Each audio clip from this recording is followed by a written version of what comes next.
ئەم ئاوا هەم زیندوو پاک دەکاتەوە هەم مردوو. لە دنیا خودا دووشتی داناوە، یەکیان دووعایە ئەوەی کە ئاوە، ڕەحمەتیان لێبێ وایان فەرمووە ئاو پاککەرەوەی زیندوو مردووە، بەڵام بە دووعا خودا ئەتدوێنێ، تاوان لا دەدا دڵخۆشیش دێنێ. هێزی دووعایە شیفای دەردەدار، موعجیزەی دووعا کوێری دەکات چار.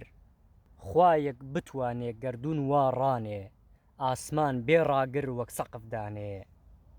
ئیبراهیم دەرکا لە ئاگری دۆڵێ، حوشتر زەخیرەی هەبێ لە کۆڵێ. لە هەوری بێڕوح هاوار دەربێنێ، بە دڵۆپەی باران ئاواز بخوێنێ. لە کەللەی ئاسک بڕوێنێ شاخێ، زەکەریا لەتکەن لینەیە ئاخێ.